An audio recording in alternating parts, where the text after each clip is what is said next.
You'll only be moaning at me if I don't. Yeah, that's that.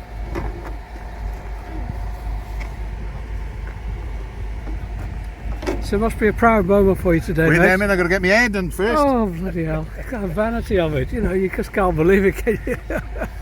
So, yeah, we talked in April, didn't we? Yeah. And, you know, here it is. Well, like August I say, is they're going job on done. now. Yeah, I've got the 4 of the arches on now. So I've got another 2 to go on, and then the 2 sides, the spandrel walls, they're going on later today as well. So look more like a bridge by the end of play today.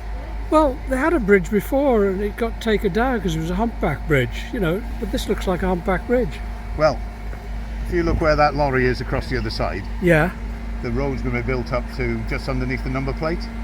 Ah, right. So if you look at that, so that's where the road will come in, where that number plate is. So you've got a bit of infill to do to make this So work. where we're standing now, this gets built up about a foot, but over the other side, the road gets built up to take the hump out of it. Then, like, yeah. So has the contract gone well, or have you hit lots of snags? It's gone really well. Yeah. So luckily, we've been able to reuse all the material we dug out. So we've excavated everything and sieved through it. If you can see over there, around the corner there, there's some piles of rubble and all that. So that's what we've got out the material, and then this material here you see here, that's what we've dug out and we've treated that and used it back in. So we're recycling all the materials that we've excavated out, and then the boulders and the big rocks that are left, we'll crush that up, and that will be some good material. Then hopefully the Canal Society can use it further on down the canal then. So as far as you're concerned, the job's more or less done now? Well, no, there's a bit of time to go here now. We're going, the road comes into it then, so you know, all the specifications and the drainage and all that. So it's a bit of work to do yet, but this is a major thing really, and this is what everybody can see then of it going in. So it's a good day. So congratulations! Yeah, no, it's a team effort. Like I say, I'm just the guy at the top just organising it, but the lads on the ground, they're the ones that do it. Like, yeah. So. The precision of dropping this into place amazes us. Yeah. How do you get that to work? Well, like I said, at the moment they've dropped that down now, and it's probably not sitting right down the bottom. Yeah. Because, like you say, they're all precast units, so there might be a little bit of deflection in it. And what they're trying to do is make sure that you see that where they join up, if they don't sit dead flat, it opens up the gap at the top. So that's why they're spinning them round. You see a couple of we've spun round, picked up and spun round to close the gap at the top, because they sit on that slope. You see that if you see the blue line there, that's the line where we want it to reach things. So. But as the weight comes on that, like arches work work under compression. So as soon as the compression comes onto it, all the gaps then will all fill in. But like I say, we just want to. So inside of that concrete, it's like a chain bridge, really. It's there's flexible... like straps all inside it. So they're individual units connected together with like some like geotextile material to keep it together. Just like webbing, just like, you know, the ratchet straps and all that. So.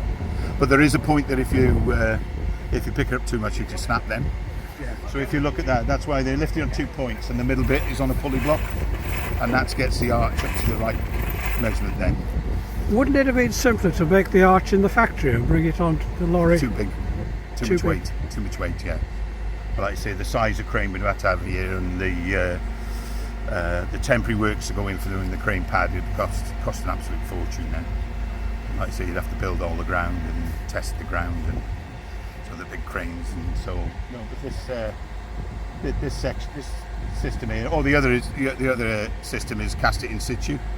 Yeah. We've done before, where you just put a form, you know, like they did with the old stone bridges, you know, put the stone arch on, same sort of thing, and then you pour concrete in it. But that's time consuming and again cost really, and time cost and time. This is the best way. This is the most economical way. Yeah. So, and like you say, and it's. But no, it's. Well, there's a few more needed down the canal. Yeah, hopefully, yeah. And like I say, and like you guys all know about this. If you're right in the bottom, you're going to be right in the top. So it's critical that you get right in the bottom. And getting the bottom right there. Yeah, getting the bottom right there. Yeah. So it's all going well. So, yeah, fingers crossed. Some people who aren't in on it may find it a bit interesting to know that there's no water there, and yet it's a canal bridge. That's going to come along at some time soon. Oh, absolutely. Soon. There are two things you need for a canal restoration.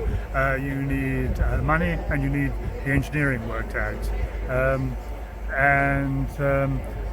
Both of those need more work. So what's happening at the moment is that, having reopened the section down to the next bridge back at Crick Heath, the volunteer work parties are looking at how the restoration of the next section might take place, how much is needed to make it watertight, how much is needed to bring as well as reshaping the canal, after all it's been derelict for 80 odd years, how to manage to go about that. And when you know how to go about that, then you've got a clearer idea of what the engineering answer is going to be and what the cost might be. Do you think there might be a kind of roller coaster effect now? Because I mean, you started this off years ago, and it was going to be a £250,000 job done by volunteers. Here it is, it's a £1 million job done by contractors. And it's changed, hasn't it? Yeah. And all that money has come in that period. Yeah, absolutely. And so what we've done is to pick up the idea of the appeal that we were running, and to run a new appeal based on the same idea, to help the volunteers who are working down on the next section. And that appeal is going really, really well. People have been so supportive, and really we've been getting donations from right across from the local area and from further afield. And we're absolutely delighted with the response already. We need more. Well, there's 2 miles between here and the border. Yes. That's any estimate of cost to do the rest to that? It's more than we're looking for now. Yeah. Obviously costing is very difficult, and you yourself have mentioned the fact that the costs of this project have gone up. So with inflation, with engineering costs, and with uncertainties, it's difficult to put an exact figure on it. So anybody seeing you on here now could help by getting in touch with www.localgiving.org /charity Restore the Montgomery Canal, and that would be a great help, a great boost to the project.